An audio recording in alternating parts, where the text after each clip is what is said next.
The engine is starting up. For launch. GC, go. Guidance, go. Fido, go. Prop, go. GNC, go. Max, go. Eagle, go. Ecom, go. Pending final steps. The cabin link check. 3, 2, 1.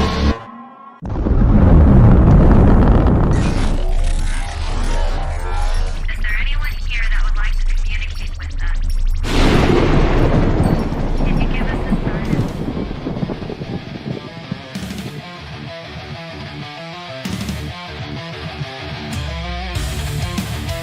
Welcome to the Rift Nation Network, the RNN, putting a slide in your glide and a dip in your hip. Welcome to the mothership, the home of the travelers of the universe. With shows throughout the week, you can find us at Instagram, Twitch, Facebook, YouTube, Spotify, and more. Everything you could want, everything you can need right here, right now. From the paranormal to the supernatural. From comedy to the spiritual. And now, your featured show. Shall we begin?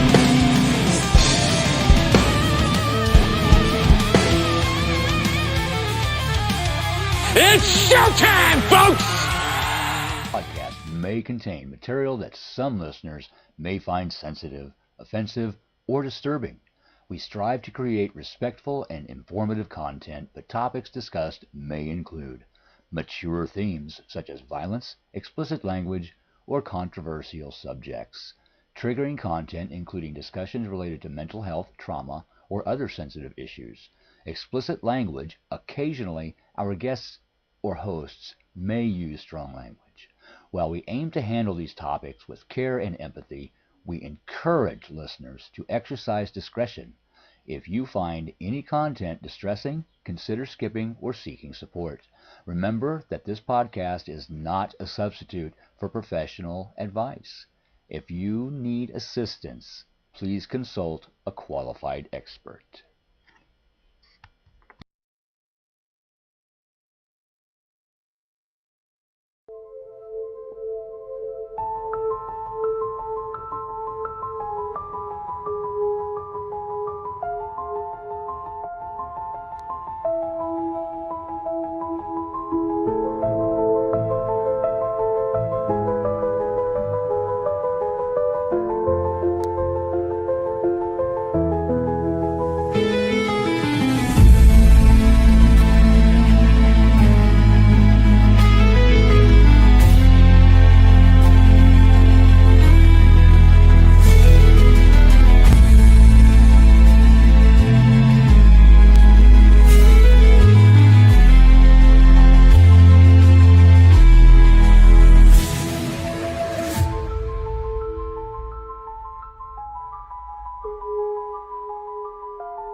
Creepy little weirdos out there, how you doing? Welcome back to the Horror History and Haunting Podcast. I'm your host, Christina Spencer.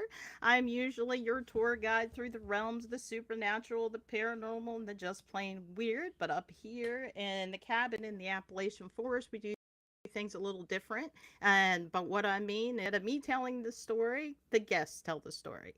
And tonight we have a wonderful guest on for you. Her name is Holly. What does this girl not do? She has her own podcast. She is a paranormal investigator, writer, researcher, esoteric minister, a Reiki master and teacher, and a psychic medium. So let's bring her on and let's learn all about Holly. Hi. Hey, Holly. Thank you for coming on. Thank you The so first much for thing that having jumped me. out at me, you're welcome, is can you, for a lot of people out there not familiar with the other ways of healing out there, do you mind explaining what esoteric and Reiki master means? Well, esoteric basically is something that's outside the norms of, or hidden mysteries. Every religion, whether it's Christianity, Judaism, Hinduism, they all have the esoteric paths. And it's basically the hidden knowledge. Some people will say like Kabbalah is part of the esoteric movement. I am actually an interfaith esoteric minister. So for me, I've studied multiple faiths and kind of try to bring them all together to incorporate something, that can, resonate for everyone. And, when it comes to Reiki is just energy. It's the energy that's coming from source, creator, whatever your higher power, higher belief system is through you. A lot of people say, Jesus, for example, when he was laying hands on people and healing them, was actually performing a form of Reiki.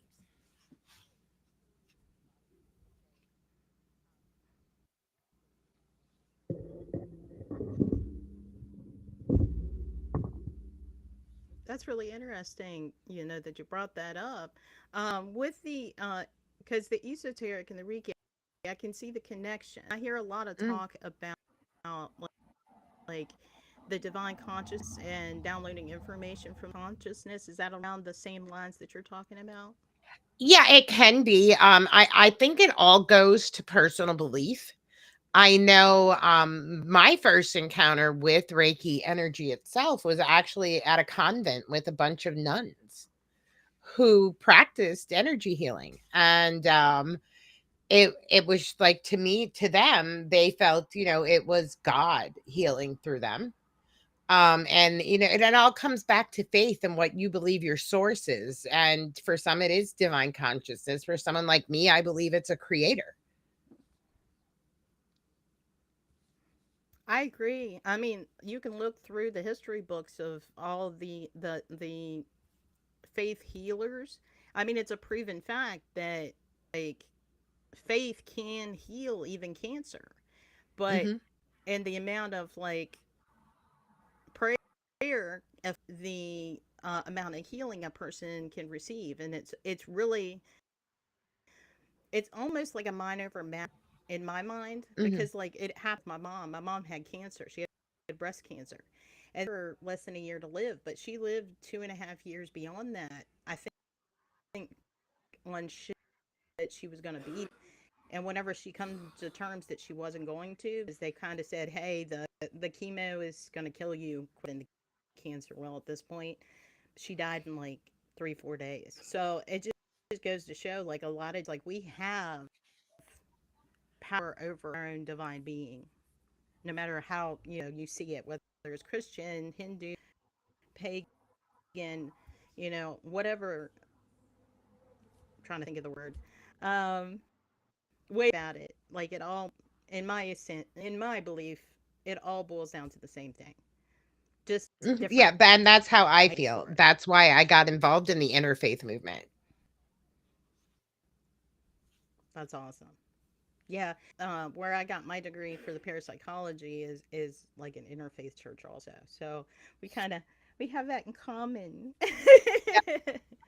I actually was ordained in the old Catholic church, they call it the old Catholic or the Celtic Catholic, depending upon their, the beliefs. That's actually where I started my journey. And then, I just was introduced to this whole realm of interfaith belief. And I had always believed that we all should be working together, and regardless of what our faith paths are.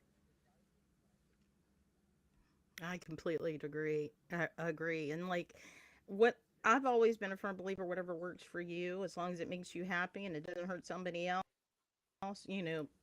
boy, you go to it. You know what I mean? Right. So like there's always for somebody to it when just gaining faith within themselves. Sometimes, yourself can be your own temple, depending on your faith. And I Yeah, respect that. exactly. Um, so it's just whatever benefits the person, I think, makes them happy and a whole human being. Why I've never been able to this is just it's coming from me, but connect with like Christian faith because I saw so much hypocrisy in it, Yep. and And I hear that a lot from um people. There is like, a lot of that. So I can totally understand that. and when you start to try to change a person's being to fit a certain mold, when I get icky, and I'm like, no, because that's not helping that person better themselves. You're just trying to mold them want or gain Exactly. or the church's gain. Yep. And I'm just like, no, peace. Bye, guys. Good luck to you. Good. But, everybody comes to their own, like, path differently. And I'm still looking for found the right one for me. I've done different avenues, but I'm always open minded. I think that's why I got into this realm, the universe, Oh, as it might be. exactly. I think it took me a long time to find out where I felt I fit it best. And sometimes I still don't know. And I said, that's okay because it's for, it's growth. And as long as we're growing and learning, that's all that matters. Exactly. Whatever makes you a better person. I'm a firm believer in that. Now, I understand you are the author of 3 different books. Is that correct? Actually I have more than that now. Um, Are they all out and I, published? I can only yep. find 3 on Amazon, so. Yeah, well, I don't know if they've updated my page because I'm trying to pull it up. I have my journey out of the darkness, which was, my first book that was written about my journey into the paranormal. And why I started in the paranormal itself. It's, that was like the book that started it all. It took me forever to write it. But Oh, yeah, I imagine so. I have 5 in total. Oh, 3 of wow. them, well, 2 are paranormal based. One is more about my journey. Another one is it's called Unveiling the Darkness, and it's the stories of the ones that we don't talk about in the community, the racism, the classism, the sexism that everybody knows is happening, but they don't want to talk about it. And it's not just my story. It's stories that I have collected over the years that I've been investigating from other people. And, of course, a lot of names have been changed and stuff to protect the innocent and to protect the guilty, because at the same time, I don't want anybody coming after me and saying, well, hey, that's Right, the not true backlash about of me. it. Yeah. And then my other two are about in a series called The Witch's Book of. And my first one was The Witch's Book of Things, which was like a beginner's grimoire or planner for newer witches, because when witch talk was getting in its heyday during COVID, there was so much misinformation being shared out there. And I actually got on my TikTok on a live one day and I started asking people like, what do you want to see in a book? What do you want to know? What do you want to learn? And that's how the book came about. It was like a labor of love with my TikTok followers. And then the second book in that series that I released this year is The Witch's Book of Herbs. And it's A to Z guide, not only of magical herbs, but medicinal herbs. And it's like I think a lot of people have said it's the first time someone's actually taken both aspects and put them into one book, because before you would have to go to one Mhm. area to find magical uses, another area to find medicinal. And then it gets into a little bit about like creating tinctures and just, basic things when it comes to that herbalism stuff. And my big labor of love, it's like a very small book, but it was, my it it was truly a labor of love. It's my book that's parenting kids with special needs and psychic gifts. Um that was, oh my goodness, it took me, I think, 12 years to write it, because, and it's only, like I said, it's like 100 pages. But Right. it was the story not only of myself, but my children. I have 2 kids with autism, but all 3 of my kids have shown gifts. So that book was kind of a guide for parents like me who didn't know how to help their kids. And it's ways to encourage and support them and not make them feel like I felt as a child. Yeah, I can understand, like, that would be a labor of love, because, like, with me, um I wouldn't say I would say I was sensitive, I guess, the best way to put it. Oh, hi, Michelle, so I don't forget. That But with, I think my daughter was more sensitive than I was, type of thing. And it would have been nice to have a guide, because you don't, it's hard for a parent. Luckily, saw some weird stuff when I was young. So I wasn't automatically going to jump to the bandwagon of medication, which a lot of parents do in those cases, because they're thinking mental illness, schizophrenia, delusions, those kind of things, depending on Been the diagnosed situation. with it all. Hmm. And then, God forbid, if there's somebody really thick in the church, and then you get into more like Catholicism. Exorcisms and demonology like that. And that's what I tell people. That was like when I started having my things happening to me as a child. That was the first thing my mom wanted to And do, that's what I was to was gonna ask you. take me to get the demons out of me. And so for me, I stifled my gifts for a long time. Like, I completely, they would come through once in a while, but I wouldn't mention things to anybody.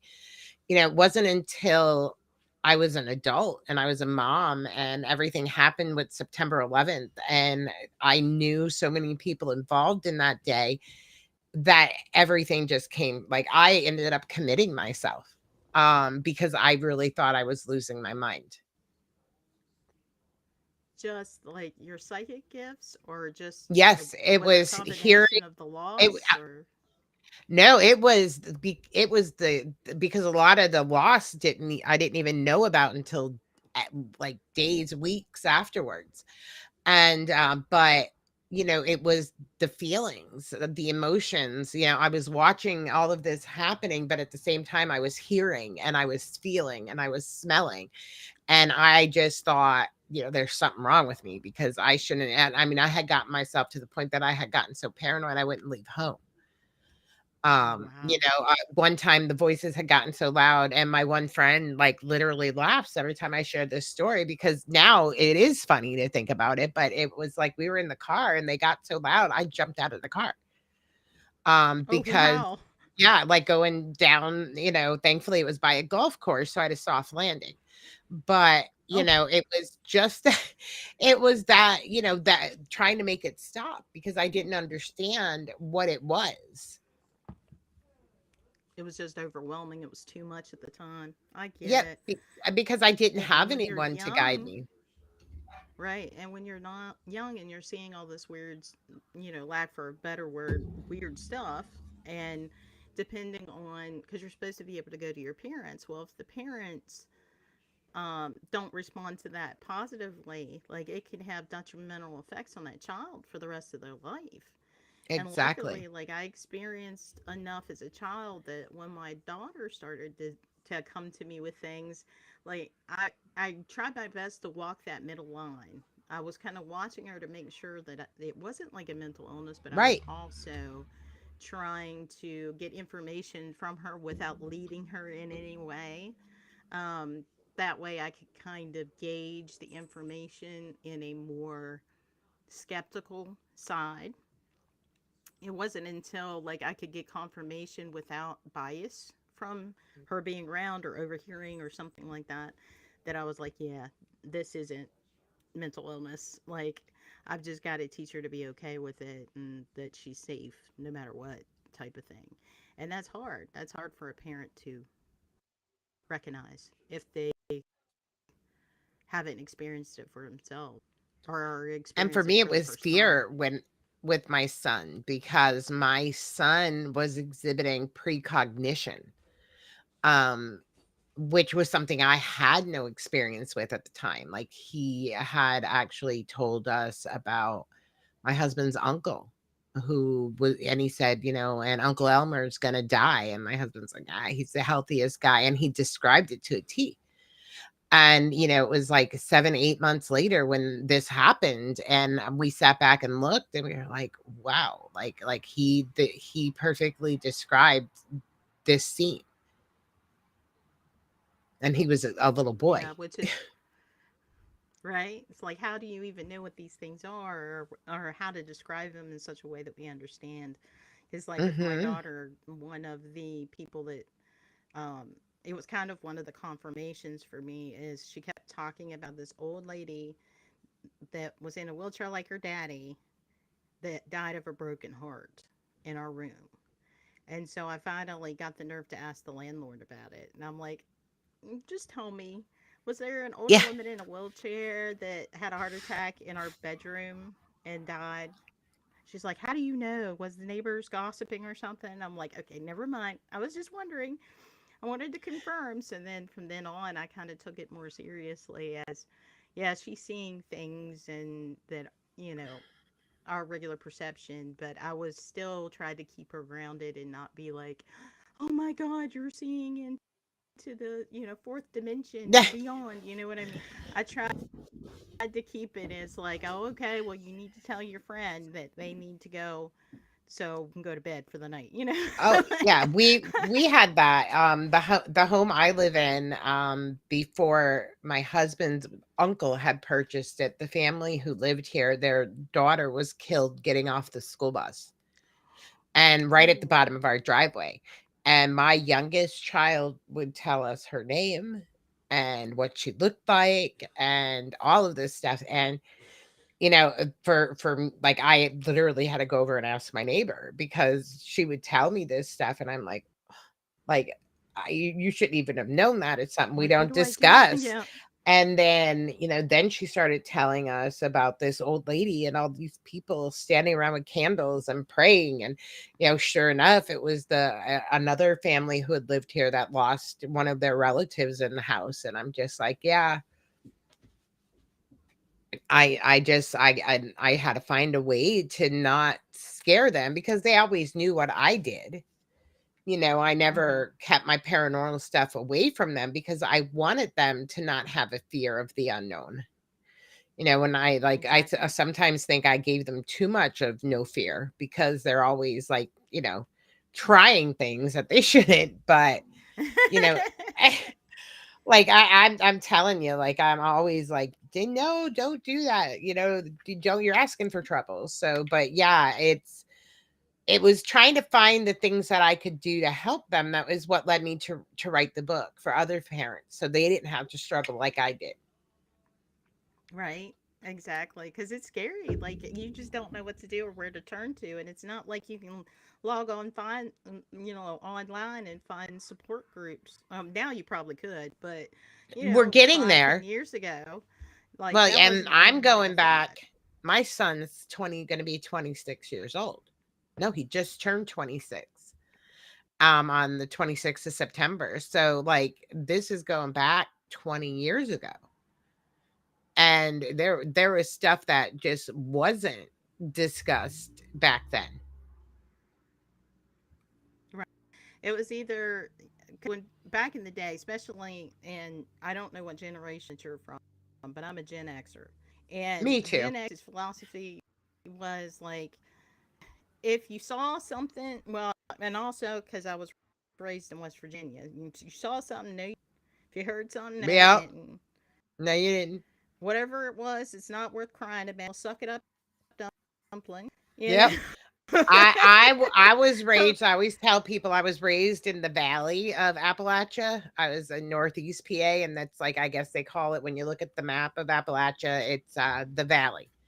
And so I tell everybody I'm a valley girl, just not the kind you think of. Valley And girl. yeah, look, yeah, just not the kind you think of. And like, and I am half indigenous. So, we're always told those things. You didn't hear it, you didn't see it, don't give it a name, don't call it, you know, and Don't whistle. it's don't whistle at night. You know, and You know them rules that yeah, those old timers were all uh, about them, and like wh- they never really like I knew part of it was like a manipulation tactic was close and not yep, to wander off and get into trouble and that kind of thing. But you know those things. Hey Keith, thank you for those things. Come from a source, and a lot of those sources exactly. come from the old Native American legends. The how can I say it? The The flesh Windy Boy. pedestrians and Yes, the flesh and the pedestrians Wendigos and the and the Windy Wendigo. Boys. I Yeah. go around like I go around all the time, like correcting people. Like I'll hear them because when I first started my podcast, I was using words I shouldn't have been using, and I had an elder call me out and say, "What are you Hmm. doing? Don't say that word." So I've learned, I work, I work in a cryptid store, and I see the shirts and I'm like, no, I ain't saying it. I ain't saying it. And you could say it all you want, but I ain't saying it. I literally will tell people you need to say it because like our belief system is names give things power, and when you're Hmm. saying that name, you're calling it to you. Exactly, and that goes through a multiple different beliefs that things have power. You know what I mean? Like so, especially names, because whether you name it, whether you how can I put it? Put a persona on it. Like Yep. if people uh had something like all they heard was this, and all they were seeing little girl with blonde curls, you're giving something necessarily a corporeal form that it wouldn't naturally Right. have otherwise. And I'm a firm believer in matter. I could give you this rock, for example. Where's my rock? One of my rocks. I could give you get enough people to believe this rock has magical powers, and and if you're in possession of this rock, it will grant you a wish. This rock will gain energy. Now, what happens Mm-hmm. with that energy is up to basically how the person uses energy. So it could be positive or negative. It could turn into a supernatural occurrence, or it could turn into like a manifestation. Like because people don't understand energy and how energy works if you're not, Exactly. trained, Thought it forms. can be You very know, dangerous that way. thought form, like when and like the parapsychological side of it, the thought form process becoming reality. And not only that, like you look at the Tibetan philosophy of tulpas, and I believe a lot of these things that we see in the paranormal world are from thought forms. Hmm. And the more I people that agree. believe it, the more power we give it. Like when when we were saying about the Wendy boy, you can, like, I have a friend of mine who literally shared with me that if you do research into this, thing up in Canada, there was actually a series of a serial killer that they said had this Wendy boy psychosis. Hmm. And it's so, yeah, it all comes back to thought and giving things power. And I constantly, like, that's why, like, when I investigate, I'll tell people, shh, don't say it. Right, right. Because like to keep the evidence clean and to have that double confirmation, it's better if you go in, especially if you have any type of psychic ability or any type of intuition about the paranormal.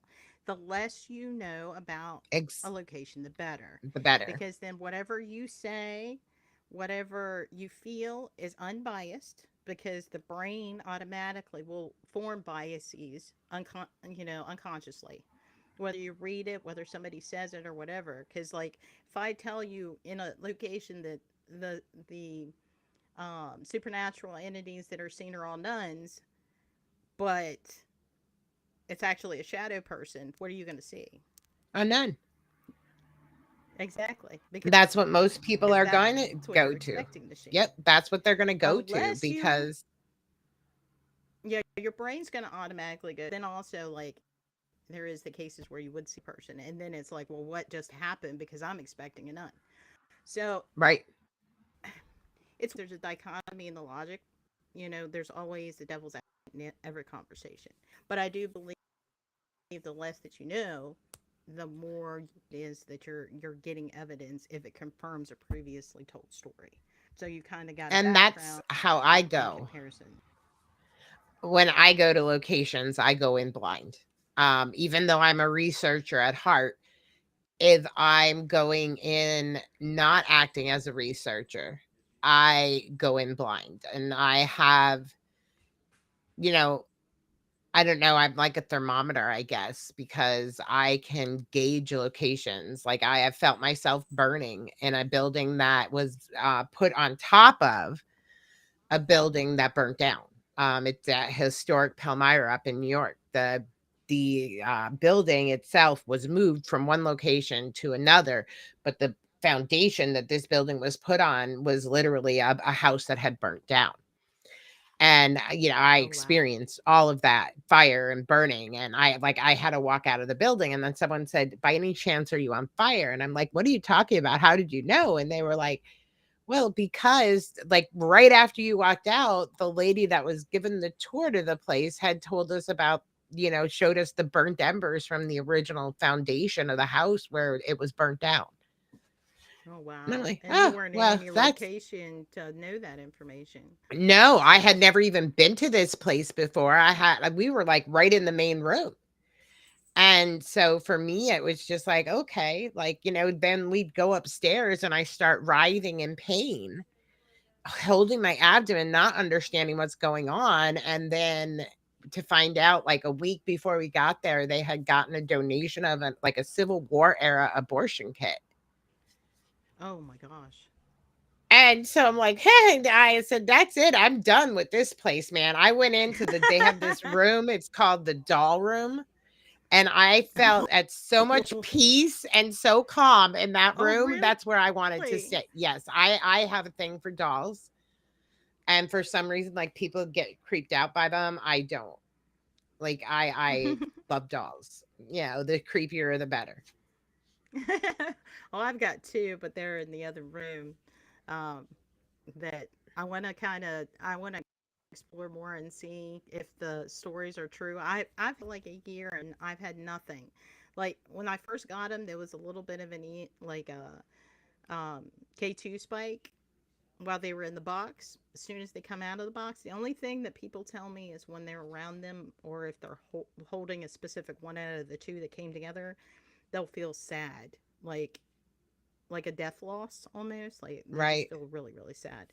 So I don't know if that's psychosomatic because it's in like a infant christening gown, Right. or whether it's something that's actually going on there. I But know. I had yeah, someone so I have offer an me one. affinity for that too. Oh, yes. Oh, I really? had someone offer me one on my TikTok, and I tell my husband, he's like, don't you dare bring one of those in here. It's bad enough that like when I met him, I had a collection of like 200 clowns, Oh all my different types of gosh. clown. And I had to give that up to move here with him because he hates It's clowns like no clowns. and gnomes. Oh. No clowns, no gnomes. I do have a gnome though that's up on top of my shelf. It's a coffee gnome, but that's about all I've gotten in. No more clowns. I do have like a couple of porcelain dolls that were gifted to me through the years, but everybody freaks out about them in the house. Yeah, everyone that looks at my girls are just like, oh. Well, and I So also have a yeah. life size, like a Annabelle size Raggedy Ann and Andy dolls.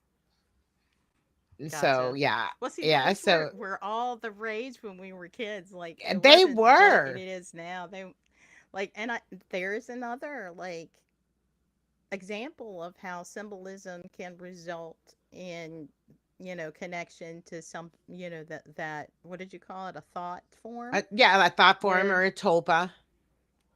yeah, because all those people believing in the same thing at the same time in the same place, especially conventions, you're charging energy up, man. Oh So man, like I yeah. didn't. I can't even. No, I'm good. I'm I good. was in Maine. And it was I've been okay, like around Annabelle with my former team that I was a member of, and I always got weird feelings from her. Juju. Oh yeah, really. Like I hated being in the same room as her. Like honestly, I did. No, really. And Well, I didn't get the so chance to be in the same room with her because just how things went about that weekend. I know But I wanted to because come up to Maine I would love to next go year. in I that room. applied to come up, so hopefully I get Oh, in for as an mankind. author. Yeah, I applied for an author spot, but I'm hoping to have my book. I'm writing a book right now on demystifying spirit boards and talking boards. So I'm hoping to have that done specifically for up there. So if I get accepted, Yeah, I'll push yeah. myself. Snarly Yow told me you purchased one of his boards. Have you been using it during your podcast at all? Yes, look, I have it right here. There it is. There it is. Snarly Yes. Yow, authentic Ouija Everybody board. needs one. Everybody needs one, man. I actually, when we were at the Battlefield Bash, I fell in love with it. He's got And some beautiful boards, just absolutely stunning. oh yeah, and I mean that is, like he was, but I bought it. He was trying to teach me how to care for it. And I said, it's not going to be used for that. It's going to be used for That what it's way. made for. Yeah, it's going to be used for what it's made for. I ain't going to serve no charcuterie on it. And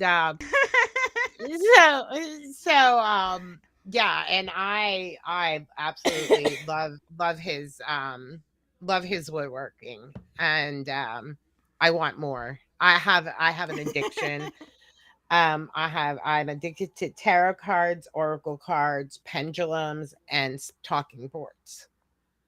So, Nobody has an addiction like Jeff, though, when it comes to the talking board oh collection. no. With his I museum. have not gotten that. I'm not even close to. I think I have like 5. But and one of them is actually carved onto a piece of wood that my grandfather brought here from Ireland. Oh, that's awesome. So there's that spiritual connection. Just be like, you know what to do, but be careful. Like Yep. a lot of Oh people, yeah. they mess around with those things, and they're I opening always tell portals, and people they it's don't know how not. to seal things.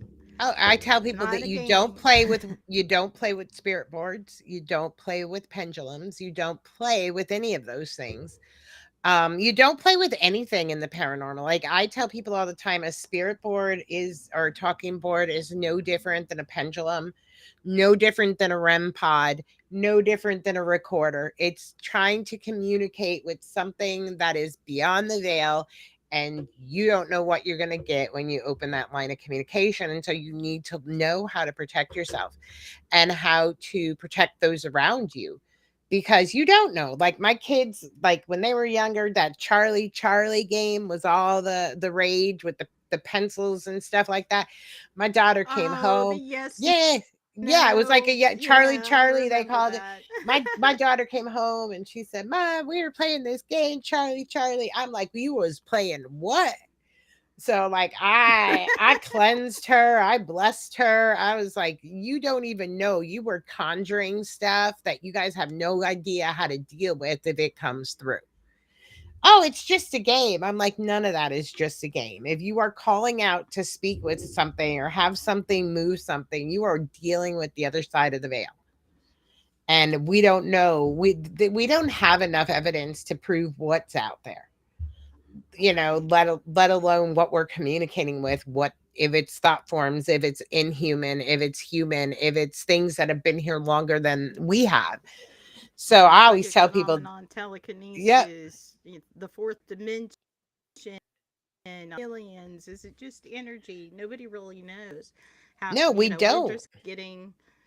I mean, it's like looking a mouse trying to dissect a electronic circuit board. I mean, we don't know what we're playing with, and we touch the wrong wire, we can get hurt.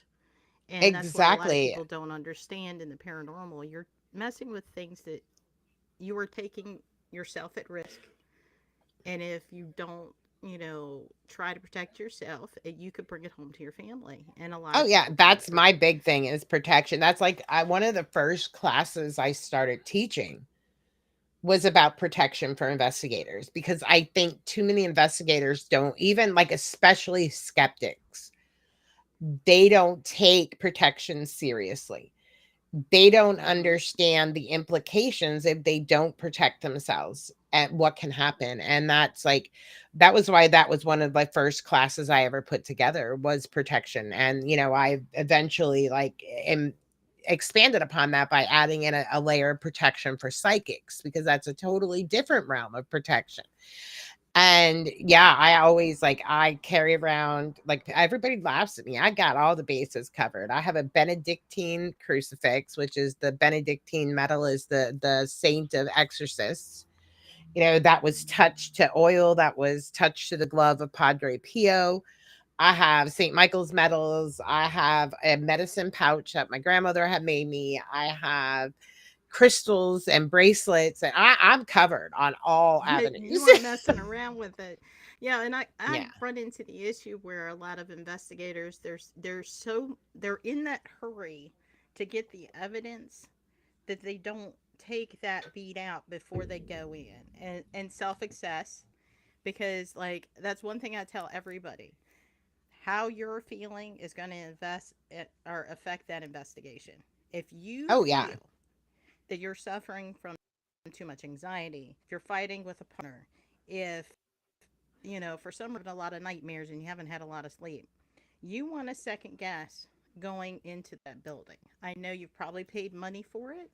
I know you're wanting that film or footage for your YouTube channel, but you need to think about it as protecting yourself and your family.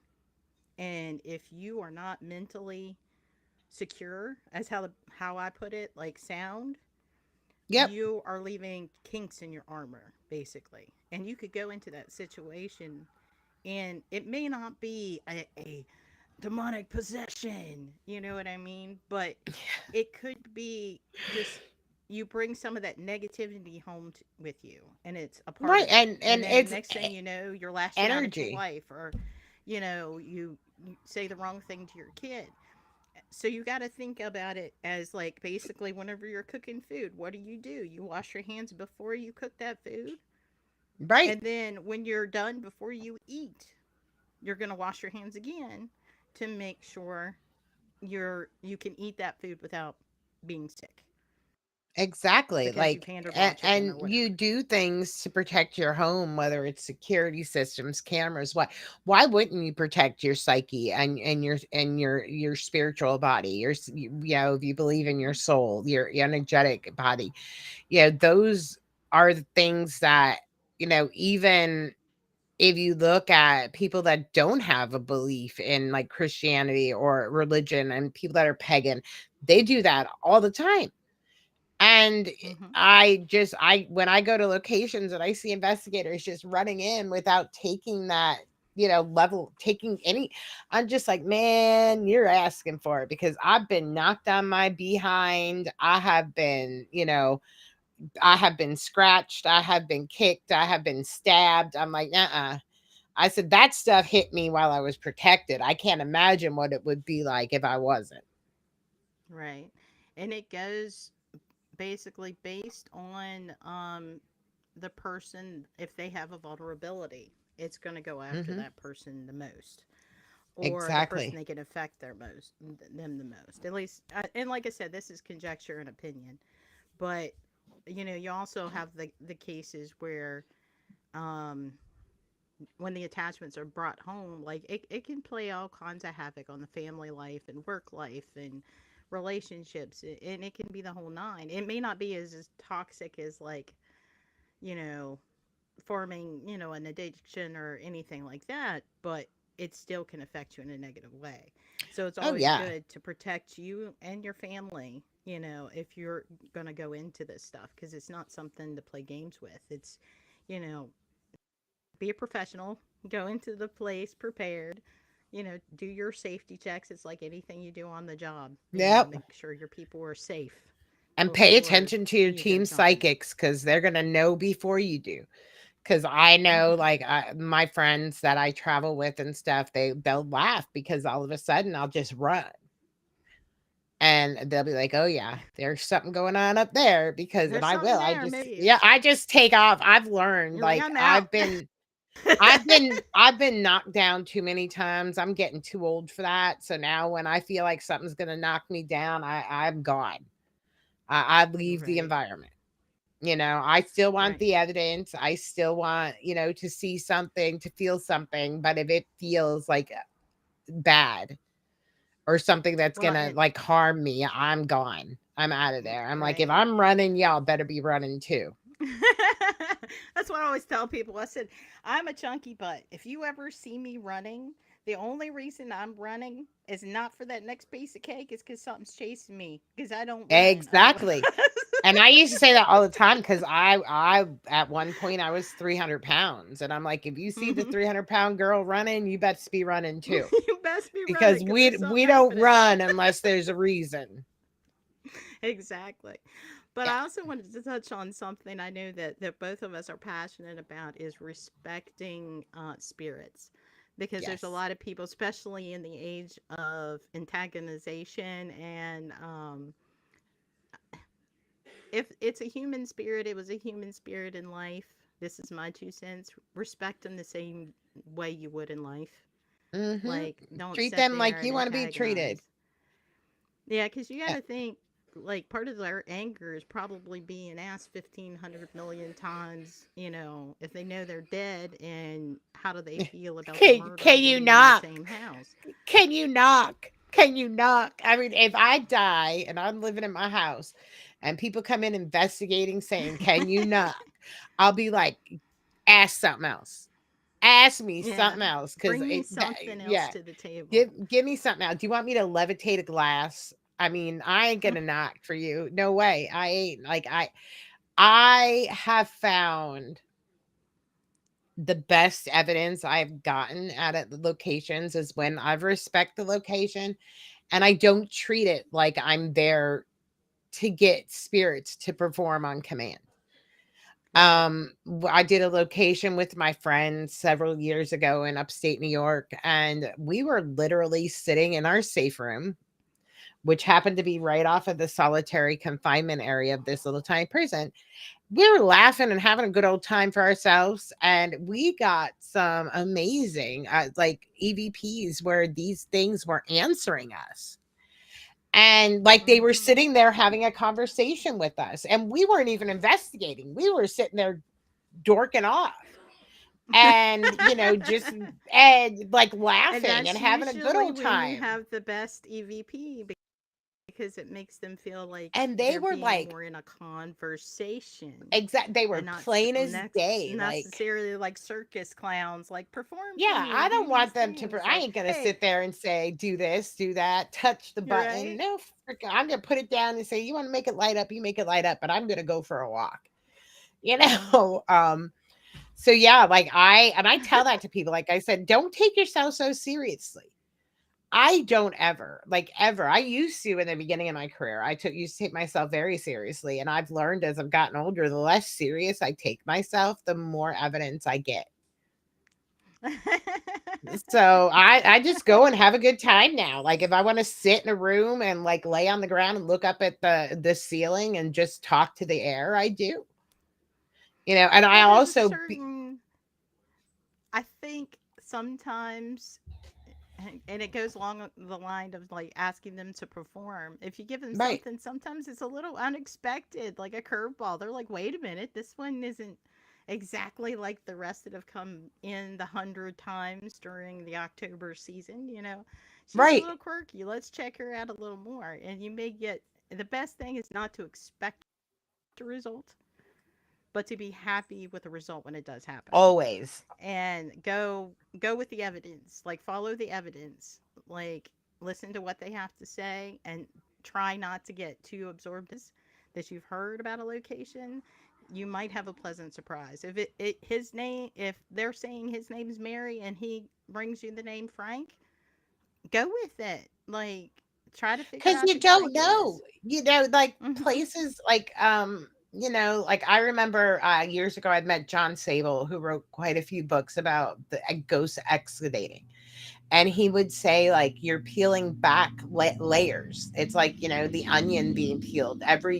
When you're investigating, you're not investigating like you're peeling back each layer, and you may be getting a different era, a different time, a different, you know, everything. And you don't know from generation to generation what type of energy or what things happened at those locations. And that's why for me, you know, I take it in stride. If I can't, if they say, well, that's not, you know, common, and I'll be like, okay, well, let's look it up and see if it could be possible. See if I'm Yeah, right. let's see Yeah, if because it's right. yeah, a lot of people like because they always hear about the one story about, you know, the blue girl in the dress from the 1600s. They have a tendency to look at, you know, the supernatural in that location to be like this big, when they should be Hmm. looking at it as this big. And, you Exactly. know, even in the paranormal community, sometimes we get a little narrow sighted. And we have to remember that part of what makes us great investigators is our open mindedness and our willingness to hear things and hear, you know, what the spirits have to say. Because sometimes, like, the smallest thing could give you the unexpected answer to connect with that Hmm. spirit later on. So, like, always keep yourself open and your eyes open. You never know. You never know. Yeah, So, I agree if with you that. could give a new paranormal investigator one piece of advice before they went into a house, what piece of advice would you give them and why? Make sure you're well protected. Whatever your belief is and whatever you feel, whether it's hugging a tree, picking up a rock, wearing a crucifix, you know, have something that is your own form of protection. Don't let someone tell you what your protection should be, because it is what your belief is and what your path is, and that's the important thing. Absolutely. I would agree with that. And also take a beat. Like I said, whether it's a moment of silence so everybody gets a chance to evaluate, you know, your own mental state, give a chance for people that want to pray to pray. If you need to take your shoes off and stick those toes down in the ground, whatever you have to do, you know, to gear up. You know, you gear up with all the physical stuff, your equipment, your gear, but you also have to gear up spiritually. And I'm a firm Exactly. believer in You can find me in the corner hugging a tree. that. I'm the Like, yep, I'm the epitome of you know, tree hugger. I literally do just go up and grab a tree and hug it. So I'm definitely, you know, one of those wiggles in the toes type of, you know, take my shoes off, stand in the grass, or sit down in the grass before yeah, and after, that's giving grounding myself a moment yourself. type of thing. Yep, that's grounding yourself, and that's why I hug Getting ready. trees. I hug trees because they prepare me. They ground me because I can't physically ground myself like other people can, but the roots of the tree. And so that's why I tell people, like, find out what is your own and what makes you feel safe and protected. And that's, you know, because Hmm. that can't Yeah, steer because you it's all wrong. about, right, because it's all about your mental strength and whatever gives you that mental strength. Hmm. Like it could just be putting, you know, your nonsense in a box for a while and it, you know, imagining that box or that lock or whatever you have to do to prepare. But yeah, I would say that would be the chief thing. And before we close out, because we got like 5 more minutes, but I want to make sure with your books, your 5 books, where can they get them? Holly Faust on Amazon.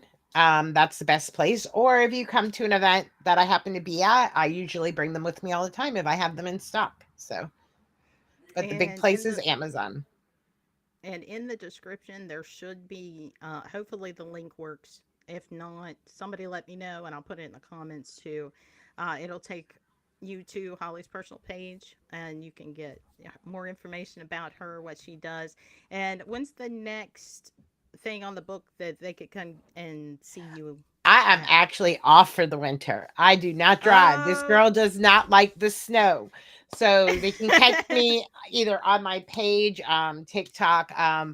we are traveling in December, but it's a private investigation at the Samuel Miller Mansion in Columbia, PA.